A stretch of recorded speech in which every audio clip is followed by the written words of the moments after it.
Today we're going to be doing an unboxing and we've just received the new Lenovo ThinkPad X1 Carbon Gen 14 Aura Edition. Bit of a mouthful, but I've been really excited about getting this one in. Now the X1 Carbon is the more premium, portable ThinkPad notebook, and this X14 has the new Panther CPU. And now I have got the X7 version, which is one with the better Arc graphics. So let's unbox it and take a look. Now, usually, I must admit, we do usually go for the T series or the P series. They're a bit more affordable, a bit bulkier, with better port selections. But I haven't had X1 Carbon for quite some time, and wow, that is so light. So there's the laptop. As usual, with a custom Lenovo, the packaging is very minimal. It's not very exciting. I'll open that in a second. So that is it. So just some eggshell type in there. UK plug, and a tiny 65 watt PSU.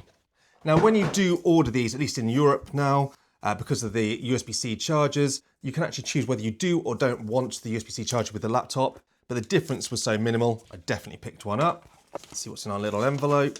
Lenovo Aura Edition, little quick start guide, nothing of any significance. Let's get to the main event.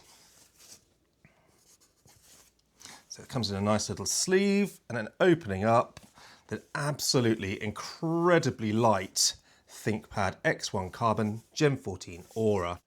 That is absolutely stunning. Now, as I say, I normally go for a T14, so a 14-inch laptop, which is a bit thicker, a bit chunkier, and a bit cheaper than I would normally go for one of these X1 Carbons. These are insanely priced. But, as I say, I've looked forward to this one just because of the graphics. And these new Intel chips are very efficient, so hopefully it worked really well in this tiny little laptop. Now, with regards to the specs, I've got the highest end X7 368H CPU with the Arc graphics. Bit of a mouthful. It was an expensive upgrade, but it was the only way in the UK that I could get the Arc B390 onboard graphics, and that is what I particularly wanted with this. Not only for a bit of light gaming, but if you are using this for 3D work, a bit of video editing, maybe photo editing, definitely wanted that Arc chip. Now, obviously, with the RAM apocalypse and now the SSD apocalypse, that really bumps things up. This model had 32 gigabytes. There was a 64 gig option, but that was insanely, that was like an extra £500 over this one. And the same with the SSD. I got this with a 256 gigabyte SSD, just to save some money because I got plenty of my own. They wanted over £1,200 if you wanted a Gen 5 SSD, 2 terabyte in here. I've got those fortunately in the office, so I will upgrade it myself. Now this, in the UK, with this spec, comes in at just over, well, about £3,160, which is an insane amount to pay for a tiny little laptop like this with integrated graphics. But this really is their flagship device, and very often you will get a coupon or a voucher that does bring it down to a more sensible level. Now with a coupon, I picked this up for £2,330, which is definitely much more sensible, but still a lot for a laptop like this. So first things first, I want to weigh this laptop. It feels so light. Let me just zero my scales. So that's 1.07 kilograms. That is incredibly light. It really does feel it when you pick it up. Despite it being a 14.5-inch screen, this thing feels like a feather. You could certainly carry this all day as a business executive and not even notice you've got it. Now, despite being reasonably slim and incredibly light, we do still get ports, unlike a Mac. So if we look on the left side, you can see we've got HDMI 2.1, 2 Thunderbolt 4 ports, and a headset jack. And on the right side, another Thunderbolt 4, a USB-A, which for me is a godsend. I still can't get away from those old legacy-style USB devices. A Kensington lock, if you want to lock it in your office. And you can see there's a nano SIM tray, because you can equip this with a SIM card reader for mobile data. On the bottom, you can see we've got a couple of intakes for the fans. We've got a couple of speakers firing downwards, and then the rubber strip along the back and the 2 front feet. Now, as we look to the top, you can see we have the embossed Lenovo logo on one side, and then the ThinkPad X1 embossed on the other. And the little red dot, as usual, is a little light that will tell you whether it's on or in sleep. So it's nice and easy to, you do know from the lid whether it's sleeping, which is quite handy. It just flashes red. We also have a little tab along here, and it has got carbon written just very lightly in the corner. Now, I know some people aren't a fan of this front lip. I personally love it. It is quite bulky, I don't know if you can see that, it does stick right out, but it makes opening the laptop very easy. So let's just quickly open it up and take a look. So there we go. As you can see, 180-degree hinge. I absolutely love that. That's one of the things I've always loved about ThinkPads, because I'll often be stood on a client site and I'll be stood up typing, so I want my screen to open quite wide so I can stand there and get on with things. Now, with regards to the build, this is absolutely rock solid. That hinge felt great, and we've got the usual sort of soft touch finish on the laptop. So it is really lovely to handle, though obviously it will pick up your fingerprints. But so far, just touching it at the moment, it seems okay. A little bit of grease there, not too bad. So then let's open it back up. So as we can see, the palm rest, it's not that same soft touch finish. It is just a sort of metallic palm rest, feels nice and solid. We've chosen the haptic touchpad. So as you can see, clicking it does nothing here. We've got the ThinkPad sort of embossed on the right side and just your Intel sticker on the left. Now, when it comes to the actual keyboard, obviously this is one of the reasons I love ThinkPads. Not as much travel as the ThinkPad T400 series of old days, but it still is a fantastic keyboard. You'll see that you've got the Think nub in the middle, but sadly they've lost the dedicated buttons. I don't know how many years ago because I haven't had a Carbon for a while. But as far as I'm aware, you can use the top of the haptic touchpad for the buttons, but you won't have obviously the feel that you get with normal buttons, which is a real shame because it's something I've, again, always loved about the ThinkPad series. Now the keyboard, it is white backlit. And again, as of a couple of years ago, the control is now on the left and the function is on the right. And it's just a really solid feeling and looking keyboard. As I say, if you're typing a lot on a laptop, you cannot beat a ThinkPad laptop. Now, let's quickly power it on. And what I'm going to do is I'm going to power it on and I'm going to set it up so that we can then come back and look at the screen and start testing this machine out. So let me just quickly cut here and save you the hours of Windows updates. Okay, so I'm back. And we're now into Windows. Now I did buy this without the operating system, so I've just installed Windows 11. I will also be testing Linux on this at a later date, so there will be more videos. Now I did want to just quickly mention before we test any further that we do also have the new T14 Gen 7 on order for the people that want the sort of the slightly cheaper option and that Ethernet port. So make sure you're subscribed if you want to see that one in, well, as soon as it arrives. So let's get back on with this one. So function and spacebar just for your backlighting. And as you can see there, we've got auto, we've got low, high and off. So let's just leave that on for the moment. Media keys, you can literally have those to function keys as a primary or media keys as a primary, and function and escape can lock which way around that they are. I love that feature. I usually do leave it on the multimedia keys, so I don't use the function keys as much these days. Spent a bit of time typing on the laptop. Does feel fantastic. It is incredibly solid. There's a little bit of flex if you press down hard in the middle, but on such a slim and light laptop, I think that's to be expected. But overall, this machine does feel absolutely great.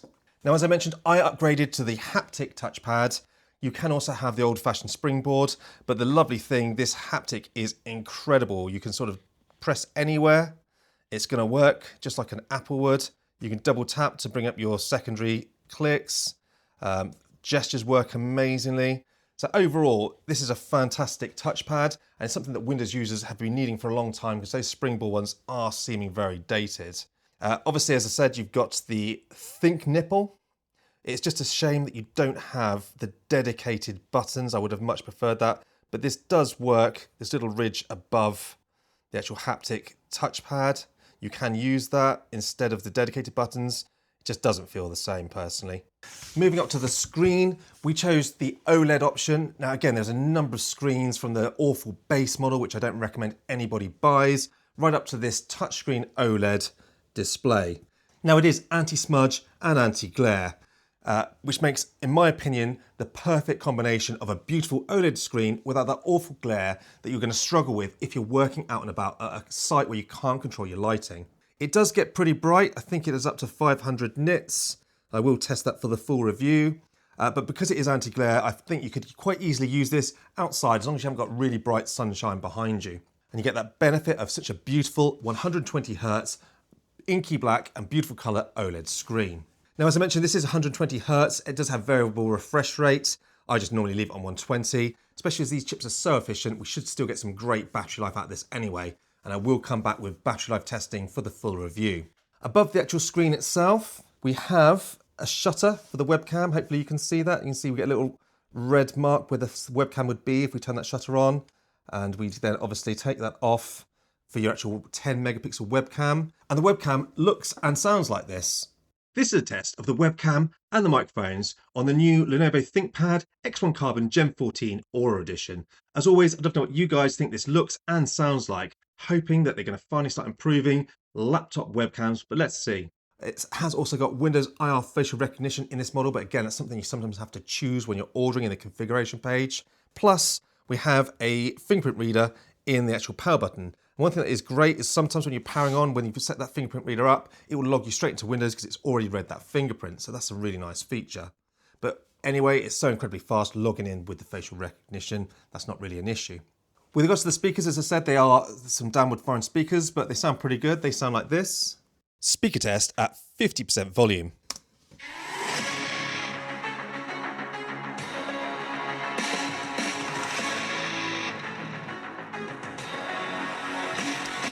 Now 80% volume.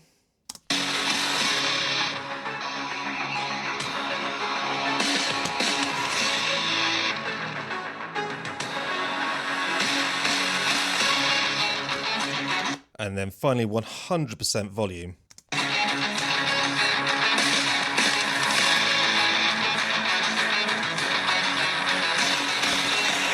Wow, that is incredibly loud, especially for a 14-inch laptop.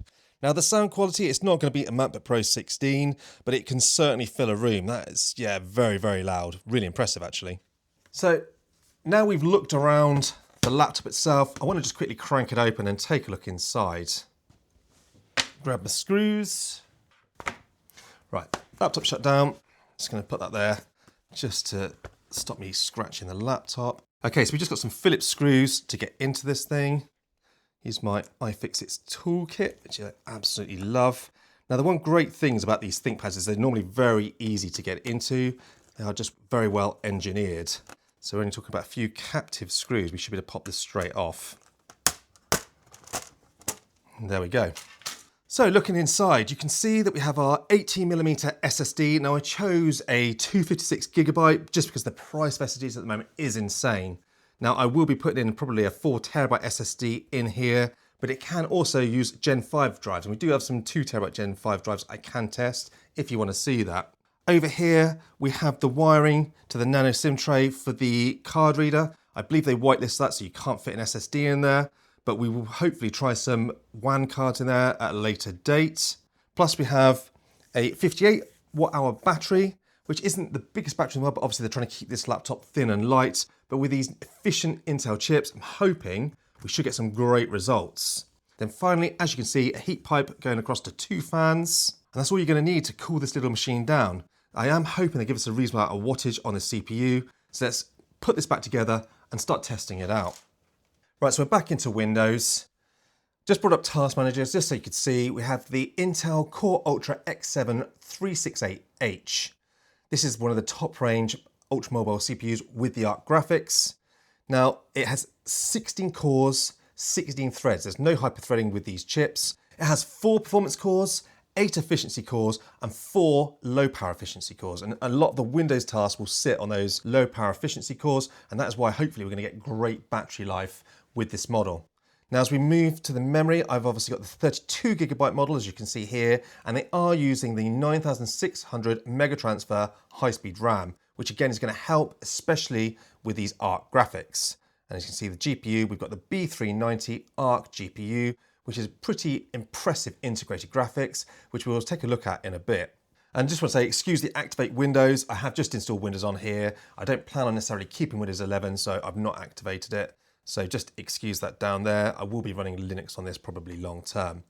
Now, being an actual ThinkPad, we've got the commercial version of Vantage as the actual software that controls the laptop. Now, I do love the Vantage software. It's really easy to use. It gives you a lot of the information you need. You can update the drivers. You can change the performance from within here and a lot of the settings for the sound and the battery, etc. What I do like now, this is a more modern feature that we've got on the ThinkPads, is we do have a mode key, which is the F8 button, and that will bring us up the smart modes.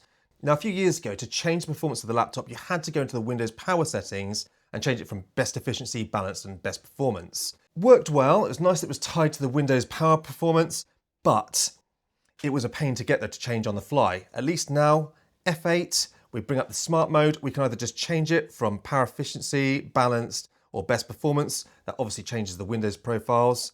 Or you can just have an auto mode where it will automatically detect where you are. Obviously, when I'm on battery, I do normally leave it in best power efficiency so I can get the best battery life out of it. But I do need to do lots of testing on that for the moment. Now, as you can see, I bought the top of the range Core Ultra X7 368H. I did that because I wanted the B390 GPU. You have to be careful when you're configuring these because they offer a Core Ultra 5 and a Core Ultra 7, which are the non-X7 versions, and those have just the ordinary Intel graphics, which are a lot weaker. Now, if you're only going to be using this for meetings and word processing, maybe a bit of content consumption, that may be fine. But if you want to use anything graphics-based and you're spending this much money on a laptop, I think that X7 is got to be worth it. For me personally, I do a lot of graphics work, so I needed that X7. It will bump the price up significantly. So bear that in mind when we're talking about the performance of this actual GPU, that we have the X7. If you buy the normal 7, they're going to be much, much weaker. So I'm going to quickly look at some of the actual performance stats, just briefly, that I've run on this actual laptop, so you can see just how well it is actually running. Now, the CPU is massively faster than, say, the 255H or previous Intel range, but this sort of Aura edition sits more in between the 258V range that they brought out, which had only 8 cores, 8 threads. So this has doubled those threads, but you still get the Arc graphics, which you got on those 258Vs or 268Vs that they had last year. Now, performance-wise, I have just run a couple of benchmarks. I put this in the best performance mode, and you can see here a single core score of 2,900 and a multi-score of 15,052, which is pretty impressive for a 14-inch very slim and light laptop. And the actual onboard GPU score was pretty much 55,000, which again is a great score with this Intel Arc GPU. Now, whilst we're talking about the actual Arc GPU, I did run Time Spy in all 3 of the modes. Now, if I just quickly show you the best performance mode, you can see we got a score of 7,344 with a graphics score of 6,830. That is with integrated graphics and incredibly impressive. Much faster than last year's 140V that we tested. And I've been using that personally for the last year and I've loved it. This is a really nice boost. Also, that CPU score in Time Spy at 12,800, that's pretty impressive. That is the max performance mode. The balance, you're talking 5,300 graphics with a 10,600, still very good. And the low power mode really cuts it down to save that battery. 3,500 and 6,900, that's a big drop, but obviously you're massively extending that battery life out with that setting. So as you can see, performance out of the box with these Intel chips is really impressive, to a point where I don't think a lot of people are going to need those NVIDIA graphics anymore. I think I could probably perform most of my daily workflow with a slim and light laptop like this now. Maybe the only time I would want a desktop is for those really heavy multi-camera 4K editing with a load of effects. I think for light editing, this could be perfect, and I will be testing that out over the next week or so. So there we go, that's my unboxing and first thoughts of the Lenovo ThinkPad X1 Carbon Gen 14 Aura. This is a stunning laptop, but wow, is it expensive. Now we're getting to a point, as I say, that this Intel CPU is so powerful that I could probably do my daily workflow for most of my job on this tiny little laptop. I will be doing the full review as soon as possible, so make sure you're subscribed if you want to see that one. If you've got any questions, if there's anything you want to see, make sure you drop it down in the comment section and I'll get that added to the review. But as always, for now, thanks for watching.